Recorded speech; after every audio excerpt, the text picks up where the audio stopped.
Hey guys, what's going on? It's B3 here, and we are back with the next video in our series of the highs and lows of classic vanilla World of Warcraft, the show on my channel where we evaluate all different aspects of classic vanilla WoW and decide whether they should ultimately be condemned or whether they should be praised. Like always, these are just completely subjective. They're my personal opinions that I've gathered on my journey as a player, and if you have differing opinions whatsoever, then no worries, and I'd love to hear about them below.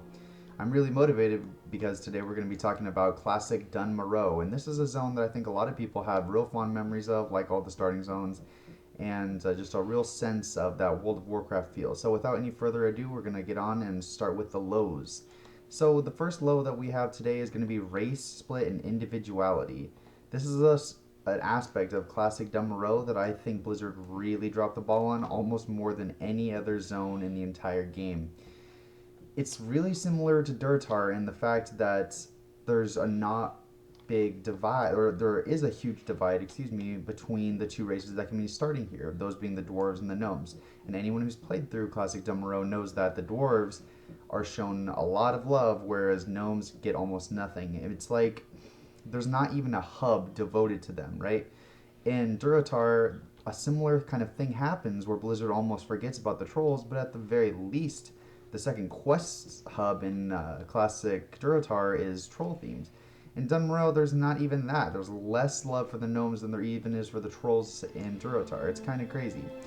I mean, were the gnomes completely forgotten by the creators? I almost feel like they were. There's a slight taste of the dungeon, that being Morogh, but I mean, you don't even get to fully cleanse it. You don't get the satisfaction of reclaiming your homeland or anything like that. You just do a few patrols, maybe outside the gates, and then that's it. Like, you have another 20 levels to even before you can even think about coming back here to touch anything else. It's really crazy. They just feel really out of place here. When I think gnomes, I think technology and just crazy insanity, wiry little energetic things, and for some reason, just they don't seem like they fit. It almost seems like Blizzard didn't know what to do with them, and they figured, well, shoot, like Morogh is probably our best bet. They're similar to dwarves in some ways in that they're very technologically based, but we don't really know where to put them, so we're gonna put them there. And even if it was up to me, I don't know where I'd put them. They're just such an odd race, and they don't really feel like they fit anywhere. But for that reason, we're gonna have to go with low here with race split and individuality, because the gnomes are just forgotten right away, and then the dwarves are shown all the love. Next, we're going to be talking about lore, and I think it's kind of poorly executed. The dwarf intro claims that, you're recently switched, the dwarves, have recently switched their view from being a mining race to focusing all their energy on archaeology and figuring out what is it that they're made of, finding the roots of their creation and the origin of their civilizations. And where is this shown? When I think of classic Morogh, I really don't think of that at all. I think of bears, yetis, although yetis are cool, trolls and trogs, and I just don't think of archaeology in the slightest. Like, after that little slight intro, you don't hear about it again really at all as a player.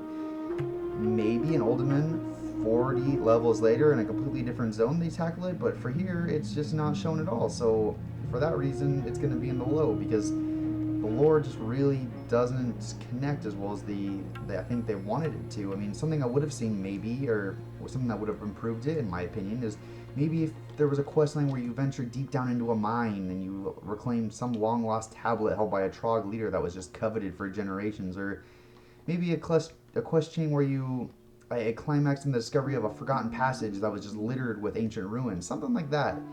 I mean, there's just really not much. And also the aspect of red versus blue that I always like to talk about. There's no horde versus alliance at all. So for all those reasons together, lore is just going to be in the low. And our last low we're going to be talking about here is music.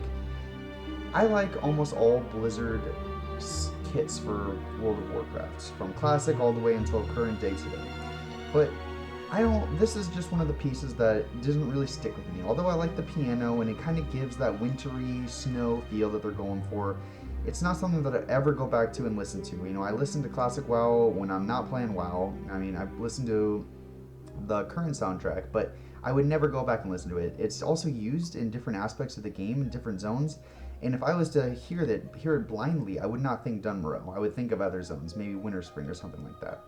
So that's going to round off our lows, and let's start talking about the highs, because you guys know I really like to talk about the highs of Classic World of Warcraft. The first one's going to be environment, and the one word that really describes it is breathtaking. You know, the frigid forests, they're complemented perfectly by like craggy mountains. It's just a really good feeling of a mountainous, foresty. It almost feels like I'm back in, you know, the northwestern United States. It's something like that, where there's just that total feel of snow and trees, and it's a forest, but you don't really have a good sense of, you know, what it could even possibly be like if it wasn't like that. If it wasn't in the wintertime, it seems like it would just never be that way. It's just, the environment is so built around it being a snowy culture. Something I do think is odd is, as you can see here in the video right now, that sometimes it rains. Like, I don't understand. That's the one part that kind of loses me in the environment. I don't really understand how it's raining here in a snowy zone, but we're not talking about the lows, we're talking about the highs. Anyway, moving on, I think the wildlife actually is really well adapted here. Blizzard did a good job of just showing, you know, the snowy bears, the leopards, the ice trolls, everything like that. It just works so well. It has such great synergy between everything. Everything looks like it's just meant to be there. There's nothing that's really just thrown in there. It's meant to be there, and the geography really it really shows that. It really makes me feel like just a solid winter zone. You know, that satisfying crunch of snow underneath your boots and the sound that creates. Everything like that just makes the environment really click with me personally. We're going to talk about flow now, and I think the flow is something that's really strong about Classic Morogh. Some of the other starting zones and other zones in general in WoW, after the immediate starting little zone, it falls apart, but I think it does very well in Classic Morogh. Although there's only really 2 real quest hubs, the zone feels really well dispersed. The travel time for quests is manageable. You're not having to do a whole lot of backtracking. Once you get past, I believe it's Keranos, if you're going to go west, east, it doesn't really matter. There's not really a wrong choice to make. And I think the flow is really good. There's quest givers that are spread out nice and sporadically. It's not a big just clump in the middle that you're having to run forwards and back. And unlike something like Morogh, where the capital kind of limits the way that the zone can be built, Morrogh's capital of Ironforge is kind of set perfectly in the mountains, where the player's not really forced to have to make these winding loops around, you know, based on just because of the capital. So I think that the flow is done very well. It's kind of masterfully done, and I give Blizzard kudos for that. Next, we're going to talk about difficulty, and the quests in Morogh are pretty standard, I would say, but they're doable. They're doable by early level players. They're doable by new players, which are the most important things. Cave quests require players to, you know, kind of work on their pulling, watch their back, and pull correctly, but it's nothing that's just completely ridiculous, completely out of hand. And where this kind of differs from zones like Morogh, where I kind of put that in a negative light, is that it's just kind of a constant happy medium the entire time, where you're needing to be careful, but it's not just so easy for so long and then you leave and you don't really understand what the challenge was. It's a constant medium, and you know, even if you're leaving the Yeti Caves or maybe the little outskirts of Morogh, you still do kind of feel that sense of accomplishment. Maybe there aren't the super satisfying quests like Hogger, where you have to round up a militia and work on just one named mob. But at the same time, just that medium, like I keep saying, that just not too easy for so long and then too hard all at once, but just a nice solid flow. It's done well in my opinion, so it's going to be put in the highs, and I think we should praise it. Lastly, we're going to talk about mood and feel, and it's a really contradicting mood and feel in Morogh. And I say that because the environment, the mobs, all the different races that are attacking, gives this just kind of really gritty feel, this really just conflicted, harsh feel. But then you think about the players, the dwarves, the NPCs, and you just think of this happiness, like play hard, but also, work hard, but also play hard at the end of the day. You feel almost an odd sense of security amongst all these ominous attacks that are coming from all different directions, and if you really take a look at classic Morogh, it just has almost more races fighting for superiority and dominance than almost any other. And when I first thought back to it, I was thinking, I think of the happy music and the inns, and I think of that everything's gonna be okay, and everyone's gonna grab a pail of ale at the end of the day, and it's gonna be no worries. I really don't think back to just how crazy it is. But there's the ice trolls who, for since all time on Azeroth, have been the earliest race, and they're here trying to reclaim their land. The Trogs that have taken over Nomergun that just slaughtered the gnomes.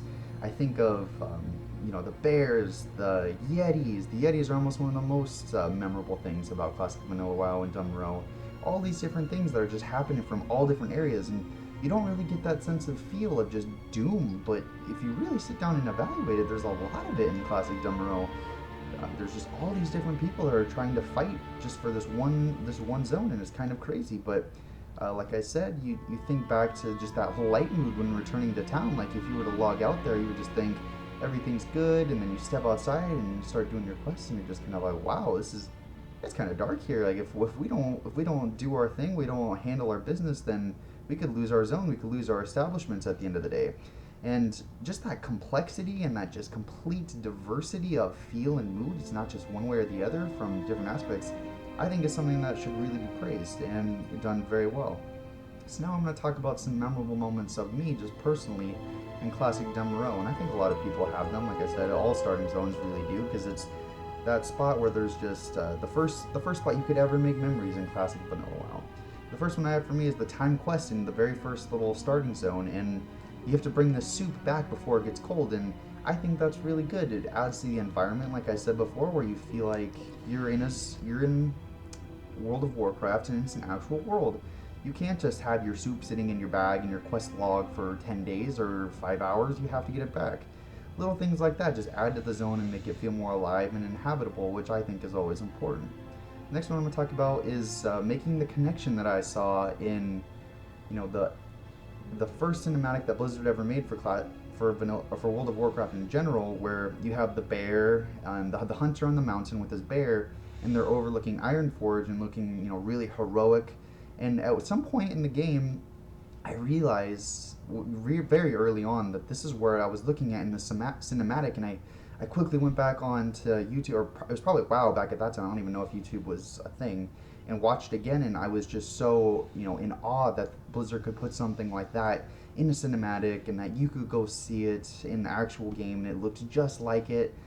Little things like that kind of memory just stuck with me 10 years later. I first experienced it when I was 12, 13, and I'm 23 now, and I can remember it just having this big grin and this sense of just oh my gosh, that's so cool. Next one I have is the Yeti Cave that a lot of people think of when they think of Morogh.